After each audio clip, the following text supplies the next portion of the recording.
ব্রাজিলের ফুটবল ইতিহাসে সর্বকালের সর্বোচ্চ ভয়ঙ্কর ফুটবলারদের তালিকায় 10 নম্বরে রিভালদো, 9 নম্বরে কাফু, 8 নম্বরে কার্লোস আলবার্টো তোরেস, 7 নম্বরে রোমারিও, 6 নম্বরে রোনালদিনহো, 5 নম্বরে জিকো, 4 নম্বরে নেইমার জুনিয়র, 3 নম্বরে গ্যারিনচা, 2 নম্বরে কিংবদন্তি রোনালদো নাজারিও আর 1 নম্বরে ব্রাজিল ফুটবলের চিরকালের সম্রাট পেলে। ফিফা বিশ্বকাপের ইতিহাসে সবচেয়ে বেশি গোল করা শীর্ষ দলগুলোর তালিকায় পঞ্চম স্থানে রয়েছে ইতালি, তাদের গোল সংখ্যা 128।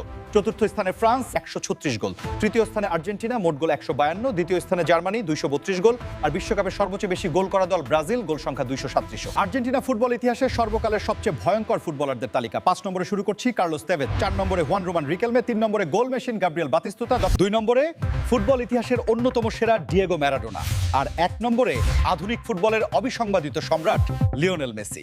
ফুটবল ইতিহাসে ফ্রিকিক থেকে সবচেয়ে বেশি গোল করা কিংবদন্তিরা: 5 নম্বরে ক্রিস্টিয়ানো রোনালদো, গোল প্রায় 60, 4 নম্বরে ডেভিড বেকহ্যাম, গোল প্রায় 65, 3 নম্বরে লিওনেল মেসি, গোল 65-ও বেশি, 2 নম্বরে পেলে, গোল প্রায় 70, আর 1 নম্বরে ফ্রিকিকের রাজা জুনিনহো পার্নাম্বুকানো, গোল 77। 21 বছর বয়সের আগেই সবচেয়ে গোল করা ফুটবলারদের তালিকা: 5 নম্বরে ওয়েন রুনি, গোল প্রায় 80, 4 নম্বরে নেইমার জুনিয়র, গোল 100-এর বেশি, 3 নম্বরে লিওনেল মেসি, গোল প্রায় 130, 2 নম্বরে কিলিয়ান এমবাপে, গোল 150-এর কাছাকাছি, আর 1 নম্বরে কিংবদন্তি পেলে, 300-এর বেশি গোল।